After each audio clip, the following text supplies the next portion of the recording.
Bonjour à tous. Alors, comme vous l'avez vu dans le titre de la vidéo, aujourd'hui on va parler bourse, un nouveau sujet sur la chaîne. Et je vais vous présenter mon challenge DCA, tout simplement, pour battre le SP500. Vais-je y arriver? Vais-je me planter? Déjà, je vais vous montrer ma stratégie et où ça en est, parce que ça fait déjà un trimestre que j'ai commencé. Alors, la bourse, ça fait 1 an et demi que je suis depuis début janvier 2023. Donc, je vais vous raconter mon histoire. En bourse, j'ai commencé par un petit courtier, Trade Republic. J'ai fait quasiment toutes les erreurs. Par exemple, la première action que j'ai achetée, c'est l'action française des jeux sur un compte titre alors que j'avais pas de PEA. Et bon, c'est pas le sujet de la vidéo et j'en reviendrai peut-être une autre fois. Pendant ces 1 an et demi, j'ai suivi pas mal de contenu, que ce soit sur Twitter via Jordan Montel. Là actuellement, c'est son suivi, son challenge DCA de 2023. Donc je vais le commenter. Il y a aussi Xavier Delmas, que j'appelle Pape Delmas premier, parce que franchement, la sagesse, quoi. J'adore suivre ses vidéos. J'apprends beaucoup de choses, beaucoup d'humilité. Il y a aussi William Hoggins, un gérant français que j'adore suivre. Donc ces deux personnes ont influencé ma stratégie et vous verrez par la suite. Voilà, donc j'ai un peu vulgarisé les termes, je vais aller au plus vite. Déjà, le CTO, c'est quoi? C'est le compte titre ordinaire. C'est un compte où vous pouvez stocker des actions, des produits financiers ou autre. Donc des actions, par exemple, ça peut être, je sais pas moi, du Total, du LVMH. Des produits financiers, par exemple, ça peut être des ETF. Et qu'est-ce que c'est un ETF? C'est un produit financier comme un panier d'actions ou autre. Ça peut être même des bons du trésor. C'est vraiment à l'imagination du courtier, de l'émetteur plutôt. Donc les ETF indiciels, pour moi, c'est ce que je recommande. C'est ce qui est plus large. Si vous êtes diversifié, que ce soit au niveau des secteurs, hein. Par exemple, si je prends le CAC 40, vous avez du luxe, LVMH. Vous avez des matières premières, entre guillemets, avec par exemple Total qui fait de la raffinerie sur pétrole et de la distribution de pétrole, enfin d'essence plutôt. Des boîtes que je n'aime pas du tout, parce que oui, vous êtes exposé à tout. Par exemple, Orange, télécommunications. Pourtant, ça fait 7 ans que je travaille en rapport avec les opérateurs. Puis vous avez aussi par exemple du BTP, comme Eiffage, Vinci, c'est aussi les autoroutes. Donc vous pouvez vite vous diversifier avec des prix de part. Donc ça peut commencer par exemple une part à 5 euros, l'indice World qui est encore un indice différent, juste par exemple jusqu'à par exemple 1000 euros pour du Nasdaq qui est une place boursière aux États-Unis et qui est concentrée sur les entreprises récentes parce que c'est un indice qui date de 89 je crois. Et vous avez beaucoup de boîtes tech et c'est elle qui drive actuellement le marché US qui lui-même drive le marché world. Donc voilà, voilà. Et il y a aussi l'Eurostock 50, moi que j'adore, honnêtement. LVMH, Ferrari, Air Liquide. Mais bon, c'est pas le sujet. On en revient au petit Excel qui est de Jordan Montel qui est magnifique. D'ailleurs, qui a un compte Twitter que j'adore suivre. Pareil, humble. Beaucoup de savoir qui est partagé, la qualité du contenu, la régularité. Moi, je le conseille vraiment. Je vais vous mettre le lien en bas dans la description. Qu'est-ce qu'il a fait, Jordan Montel? Tout simplement, il a investi, il a fait un DCA. Donc, je vais expliquer aussi qu'est-ce que le DCA, c'est-à-dire Dollar Cost Average. C'est tout simplement le fait de lisser son investissement. Donc, c'est d'investir à intervalles réguliers, tous les ans, tous les trimestres, tous les mois. Ça dépend de vos capacités et de vos stratégies. Moi, à titre personnel, c'est tous les mois.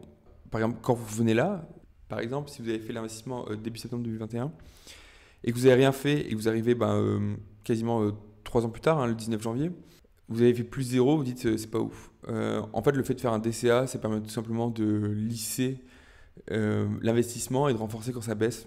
Et surtout, moi, ce que je le trouve le plus important, c'est que ça vous permet d'être exposé à tout moment. On ne peut pas prévoir une chute des marchés, par exemple la guerre en Ukraine, imprévisible, le Covid, imprévisible, le fait qu'il y ait un rebond grâce à l'IA, imprévisible. Personne, j'estime toujours que c'est impossible de prédire l'avenir.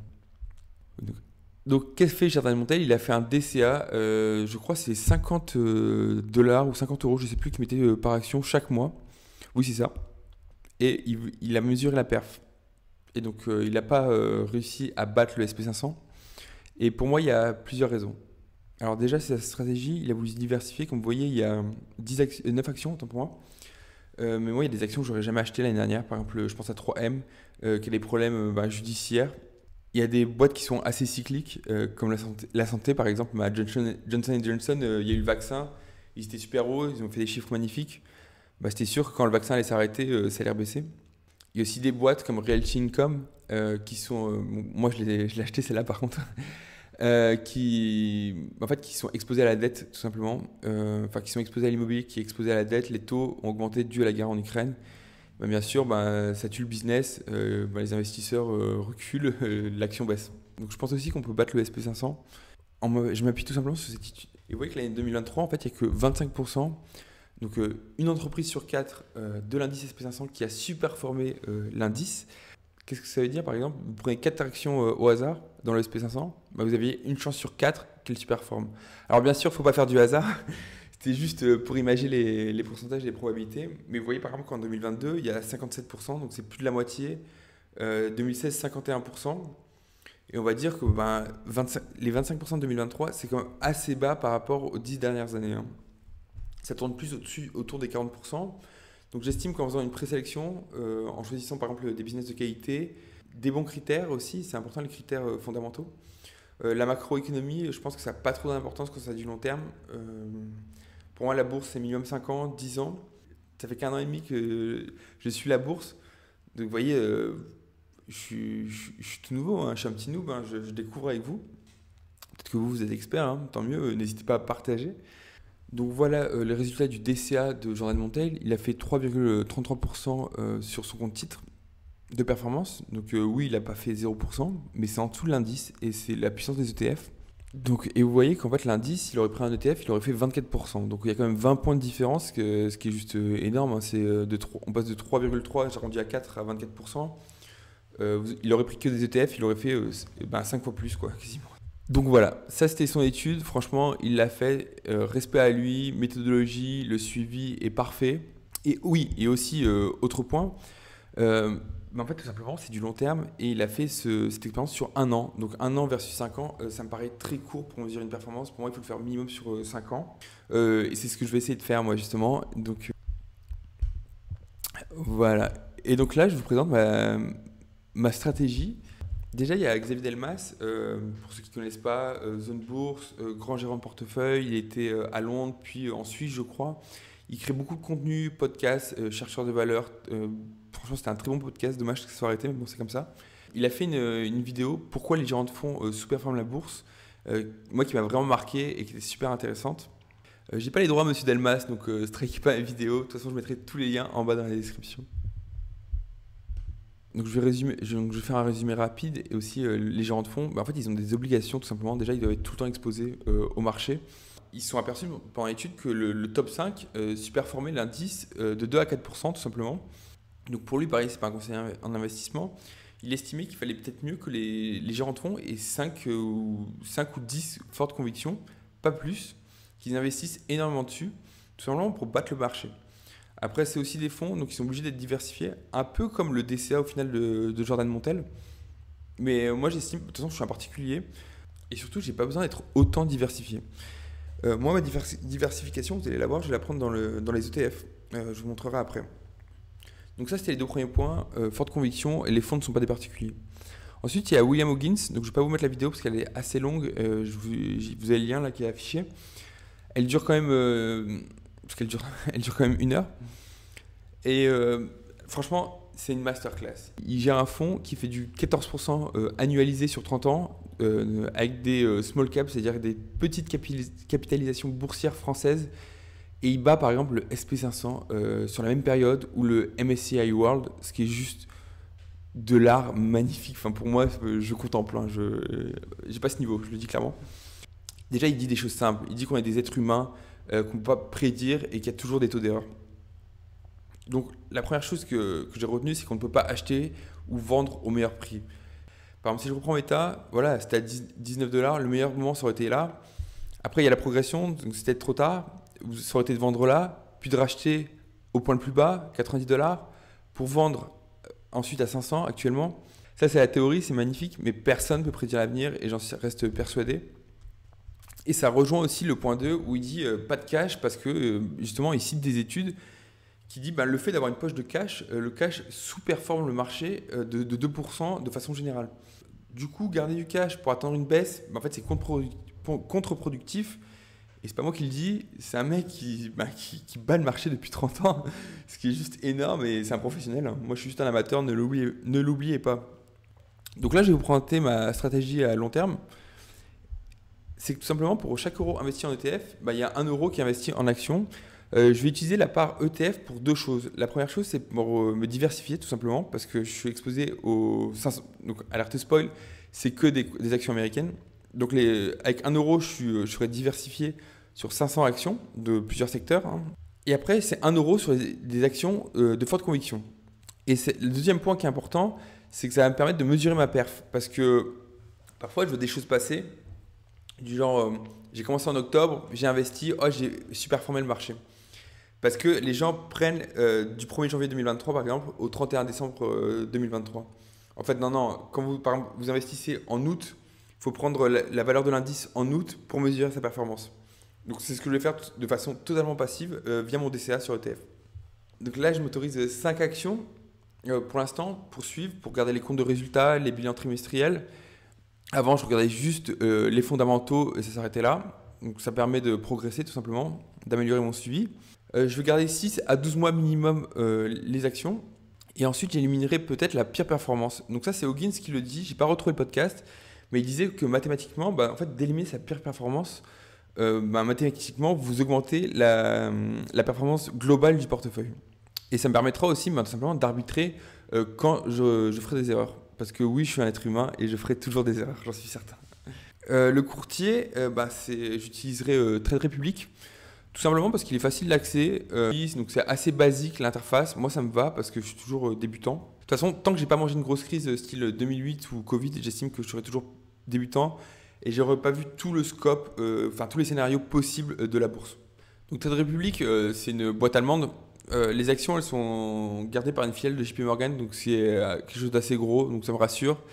Comme on dit dans le secteur bancaire, too big to fail. Donc moi ça me va. Et en plus de ça, il y a une carte bleue qui est dématérialisée que j'utilise sur mon téléphone. Si vous avez vu ma vidéo précédente sur la Newsys Card, tout simplement plus de carte bleue, plus de liberté. Moi j'y accorde énormément d'importance. Ensuite, il y a l'investissement programmé. Donc moi j'ai choisi le troisième lundi de chaque mois après le 20. Parce que historiquement, c'est là où le marché baisse de façon mensuelle. Mais bon, que ce soit au début ou à la fin du mois, ça ne change rien. Le but, c'est d'investir et de rester exposé en fait, pour ne pas rater les fortes progressions. Ensuite, ça me permet de faire des fractions d'actions. Par exemple, je vous ai montré Meta, c'est à 400 dollars. Je ne peux pas investir de façon mensuelle 400 dollars actuellement.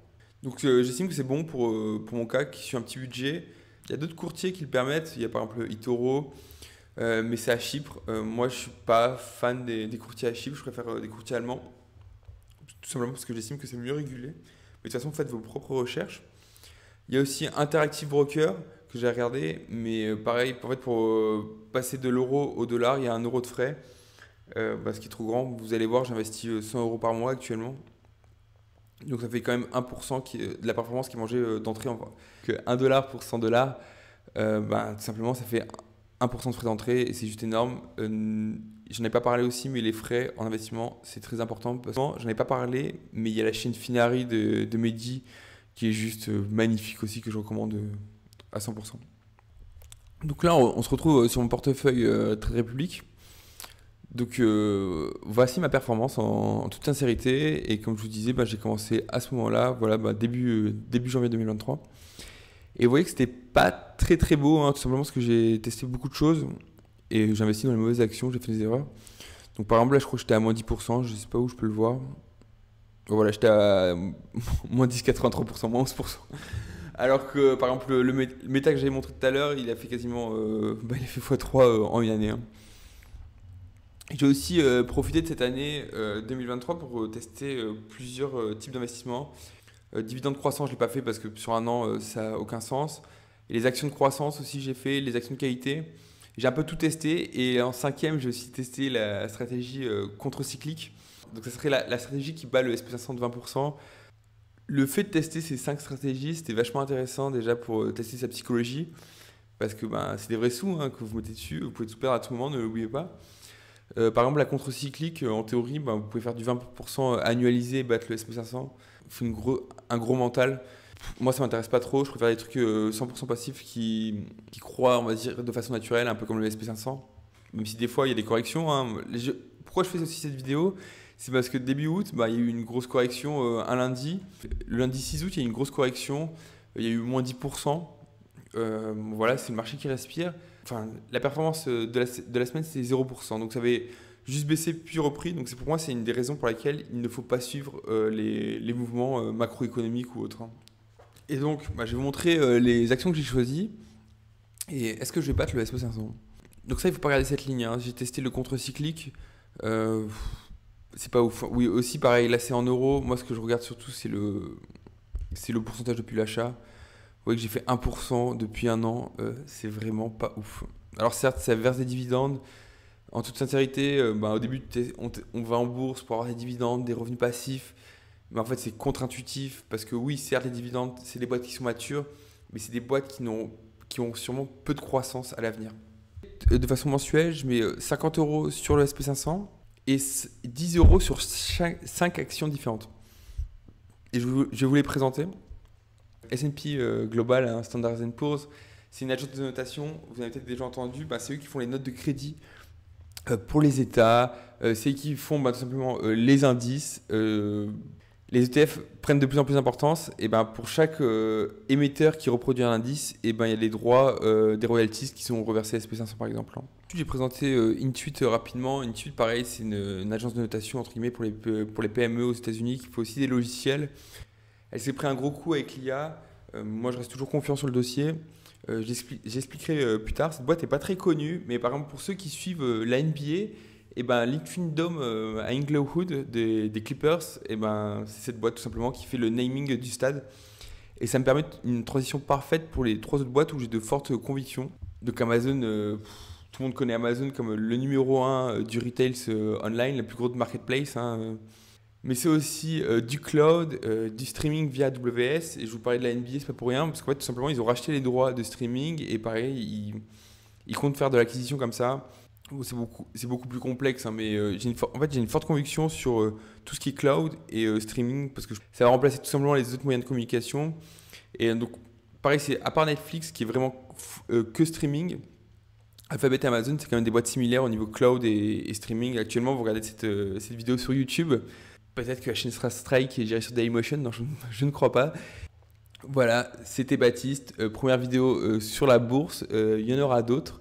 Je ferai un suivi de ce challenge DCA. Est-ce que je vais y arriver ou non? Si ça vous a plu, n'hésitez pas, un petit like, ça fait toujours plaisir, un petit abonnement. Voilà, et ciao ciao et bonnes vacances. On est en plein mois d'août. Ciao!